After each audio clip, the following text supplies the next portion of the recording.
Hello, trusty REI applicants and company. My name is Dr. Victoria Jiang, and I'm your SREI Associate Member Co-Chair.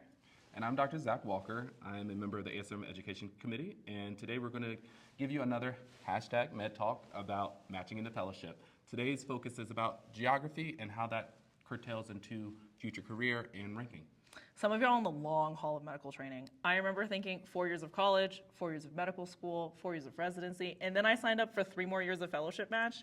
All while in that time period, some people have found furry companions. Some people have found, sought, married, or parted with partners. They have found changes in their family dynamic. Maybe they've even thought about where they want to practice in the future. Maybe they've made large career shifts. And how does that all play into fellowship? I remember thinking, when is my life going to start? Well, Dr. Jiang, I hate to break it to you, but life comes at you fast, and you have to be ready. Okay, I wasn't prepared for this sage philosophical advice from you, but I do think that considering geography and considering where you want to match for fellowship is going to be really important, especially when it comes to practice type, when it comes to where you're practicing, where you want to practice. Is there a mandated coverage or non-mandated coverage? So what kind of key things do you think we should consider when we're applying for fellowship? So I like to parse it down into 3 big questions. One is, what kind of practice do you want to see yourself in the future?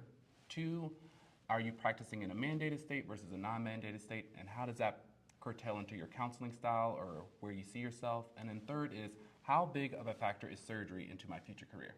I absolutely love when present me gets to think about future me, so let's jump right in. The first thing I always want to think about is what kind of practice do you see yourself practicing in the future? Do you want to go into private practice? Are you looking for a privatemics or hybrid model? Are you looking to practice at a big academic institution? What kind of practice do you think that's going to be when you are able to practice on your own in the attending? And how does that fit the geography of where your personal needs may be? And I think that thinking about that as you're applying into it will allow you to be able to look for fellowships that may align with the type of structure that you're looking for. When I was applying, I don't know if you had the same experience, but I was shocked at how different some of these fellowship programs can be structured. Sometimes it's a private practice partnering with an academic institution. Sometimes it's just a pure academic, like we're serving the needs of the medical community in that area. Sometimes it's just completely private practice and they are running it from the ground up and looking at it from a completely different business model. And so considering what kind of practice you want to look for in the future is going to be really important. There's one caveat to that. If you're interested in working in academic medicine, it's always really important to consider bigger academic programs because a lot of the times they can network with you, they can help you with, develop relationships with committees, get you involved in things that are going to really help propel your research interests and your ability to be able to find academic jobs kind of either in that region or nationally, because they are few and far between sometimes.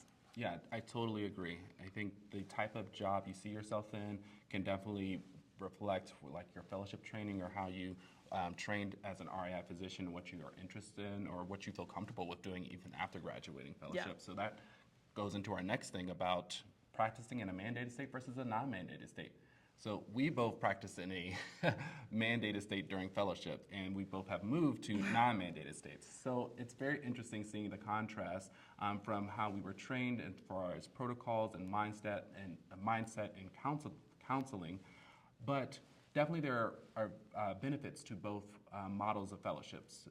So if you practice in a mandated state, you can potentially see a lot of different protocols being used or different kind of thoughts about how to do the same thing. Because finance is not always the primary concern because there's usually coverage for a majority of the IVF treatments versus in a non-mandated state, the finance kind of conversation is a big key and may influence how well or what protocols you use for that patient.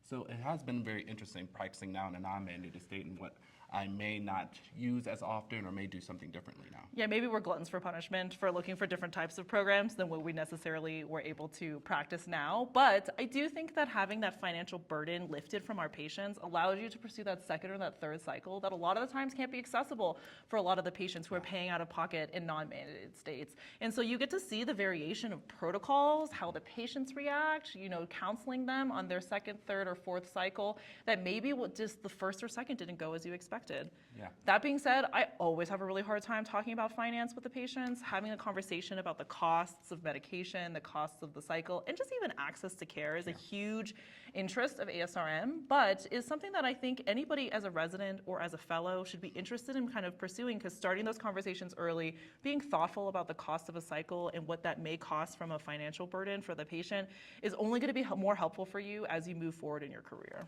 Totally agree. That kind of goes into our next topic about talking about surgery and how does that go into your future career? So I think surgery experience is so important to consider when you're thinking about how you're going to structure your future career, but also the fellowship you may pursue. We, as REIs, used to be the minimally invasive gurus. We used to do all of the reproductive surgery. We would always make sure that we were caring for our fertility patients from beginning to end. And that model has shifted a little bit over the course of the last 10 or so years. But there's a huge resurgence and interest in making sure that our next series of graduating REI fellows has that experience of surgical training. So that's laparoscopy, that's myomectomies, that's stage 4 endo. Like, they're in the knit and grit of that minimally invasive surgery that is going to be focused on. Are there any programs that you know of that would be really important for these people to consider? Yeah, there are actually several. So I am a recent graduate of the Surgical Scholars Track that is through the SREI SRS program within ASRM, and there are about 10 institutions that have already enrolled or are currently having fellows complete the Surgical Scholars Track.